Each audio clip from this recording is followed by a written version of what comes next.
My name is Daniel Carter. I never expected to tell. It all happened in America, in a quiet town called Riverton.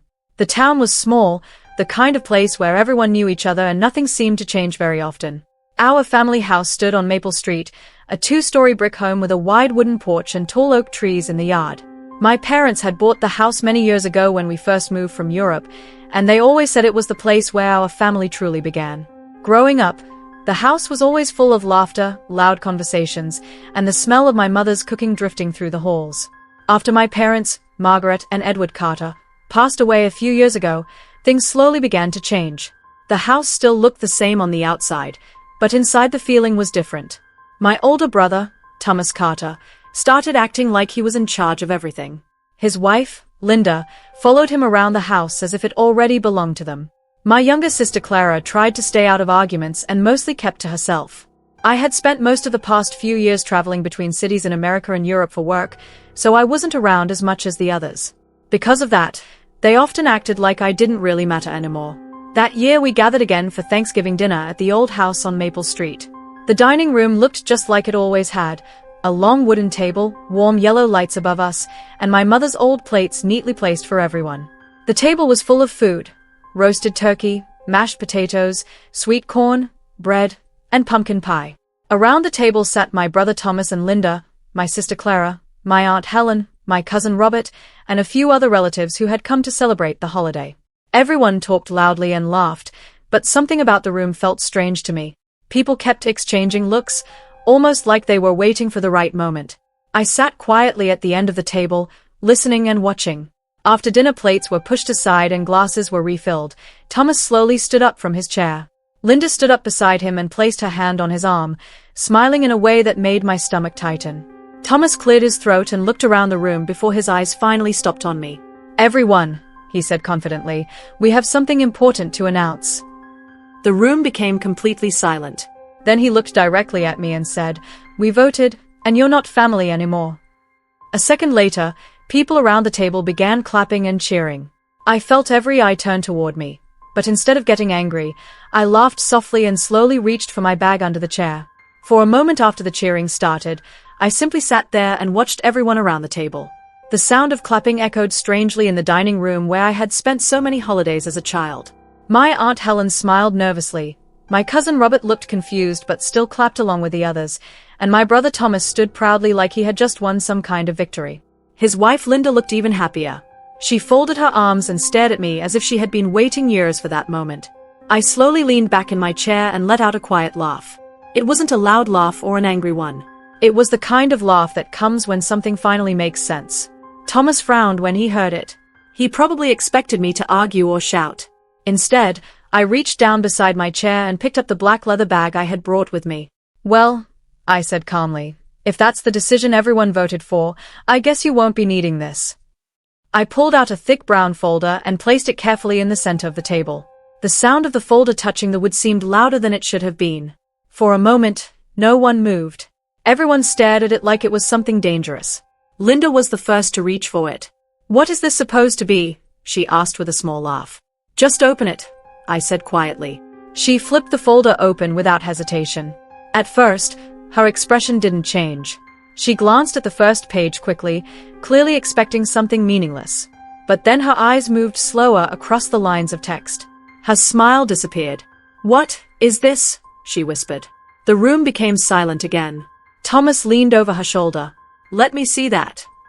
Linda handed him the papers, but now her hands were shaking slightly. Thomas began reading the first page. His confident posture slowly changed. The color started to drain from his face as his eyes moved down the document. My cousin Robert leaned forward in his chair. "Daniel, what's going on?" I folded my hands on the table and looked around the room. "You should probably let him finish reading," I said. Thomas turned to the second page quickly. His eyebrows tightened and his jaw clenched. "This can't be real," he muttered. Linda grabbed the papers again and flipped through them faster. "This is ridiculous," she suddenly shouted. The papers inside the folder were official documents prepared by a lawyer in New York. At the top of the first page was the legal confirmation of my father's will, signed and verified years earlier. I had received the documents quietly after meeting with the family lawyer while I was working in London. My Aunt Helen stood up from her chair. "Daniel, are these legal papers?" Yes, I replied calmly. Linda slammed the folder down on the table. This is fake. You made this up. I shook my head slowly. No, Linda. They are very real. Thomas looked at me with a mixture of anger and disbelief. You're saying our father left everything to you? Not everything, I said. Just the house, the land, and the main savings account. Robert's eyes widened. How much money are we talking about? I shrugged slightly. The account was a little over $4 million when it was transferred. The room exploded with voices. That's impossible. Linda yelled. He wouldn't do that. Thomas shouted. But the most important document was still sitting at the bottom of the folder. Linda noticed it first. She grabbed the last page and read it quickly. Her face turned pale. Thomas, she said weakly. What now? She slowly turned the paper toward him. This says, we have to leave. Thomas grabbed the page and read it twice. Then he looked up at me with pure shock. You're evicting us. I kept my voice calm. Legally, the house on Maple Street belongs to me. And according to that notice, everyone currently living there has 30 days to move out. Linda suddenly stood up so quickly her chair fell backward. You can't do this, she screamed. I looked around the table at the same people who had just voted me out of the family. Well, I said quietly, I thought since I'm not family anymore, it wouldn't really matter. For a few long seconds after I finished speaking, no one at the table said a word. The only sound in the room was the soft ticking of the old clock on the wall, the same clock my father had hung there years ago. Thomas stood frozen with the eviction paper in his hands, staring at it like the words might change if he looked long enough. Linda looked even worse. Her face had turned pale, and the confidence she carried earlier had completely disappeared. This has to be a joke, Thomas finally said, though his voice no longer sounded confident. You're trying to scare us.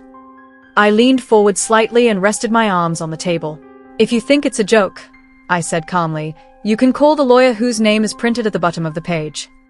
Linda grabbed the folder again and flipped through the documents quickly, as if searching for something that would prove it was fake. But every page carried official seals, signatures, and dates.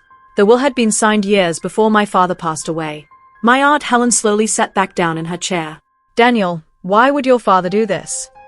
I looked at the table for a moment before answering. Because he knew how this family worked, I said quietly. Thomas slammed his hand on the table. That's nonsense. Dad would never cut his own children out like that. He didn't, I replied. He just chose the one he trusted. The words hung in the air like heavy smoke. Linda crossed her arms angrily. Trusted you? You barely lived here. You left for Europe and disappeared for years. That's true, I said. But before I left, Dad and I talked a lot. I could still remember those long evenings sitting with my father on the porch of the Maple Street house. He would drink tea while the sun went down, and sometimes he would talk about things he never mentioned to the rest of the family. He told me something once, I continued. He said that money doesn't break families. Greed does. No one spoke. My cousin Robert cleared his throat carefully. So, you're saying he already planned this? Yes. Thomas shook his head violently. I don't believe it. You don't have to, I said. But the court already confirmed the will. The house, the land, and the bank account were transferred to me legally 2 years ago. Linda looked stunned. 2 years. I nodded.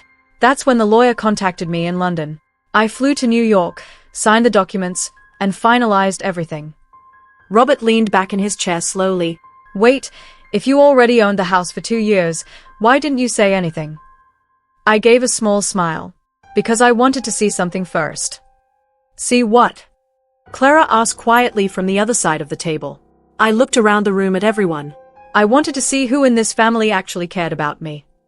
No one met my eyes. For years I had been the quiet one, the brother who left to build his own life while the others stayed behind. Whenever I visited, they treated me like an outsider, like someone who didn't belong in the house anymore. Thomas finally spoke again, his voice full of anger. So this was your plan? You were just waiting for the right moment. No, I said calmly. I was waiting for the truth. Linda laughed bitterly. And tonight was your big moment. No, I replied. Tonight was yours. Everyone shifted uncomfortably in their seats. You all voted, I continued. You said I wasn't family anymore. You cheered. I pointed gently at the folder. So now the papers simply match the decision you already made. Thomas looked furious. You think this makes you powerful? I shook my head. No, it just makes things clear. Linda suddenly pointed toward me. You're forgetting something. Oh. You may own the house, she said, but you don't own the memories in it. For the first time that evening, I felt a small sadness pass through me. You're right, I said softly. I looked around the dining room, remembering birthdays, holidays, and long dinners with my parents. But those days were gone. Memories stay, I said. People change. Thomas crumpled the eviction notice in his fist. You'll regret this, he muttered. I stood up slowly from my chair and picked up my bag. Maybe, I said. Then I looked at everyone one last time. But tonight, you were the ones who made the decision. I nodded toward the folder still sitting on the table. I just brought the paperwork. The dining room slowly emptied after that night, but the silence that followed felt heavier than the argument itself. No one stayed to finish dessert. The pumpkin pie my mother used to bake every year remained untouched in the kitchen. One by one, chairs scraped against the floor as people stood up, avoiding my eyes as they left the table. The same relatives who had cheered only minutes earlier suddenly seemed unsure of what to say. Thomas was the last to leave the dining room that night. Before walking out, he stopped beside the table and looked at the folder again. For a moment it seemed like he might say something, maybe even try to argue again. But instead, he just shook his head and walked away without another word. Linda followed him, still angry but quieter now. The house that had once been full of noise suddenly felt empty. I stayed in the dining room alone for a while. The yellow light above the table cast long shadows across the walls. I ran my hand along the edge of the wooden table where we had eaten thousands of meals over the years.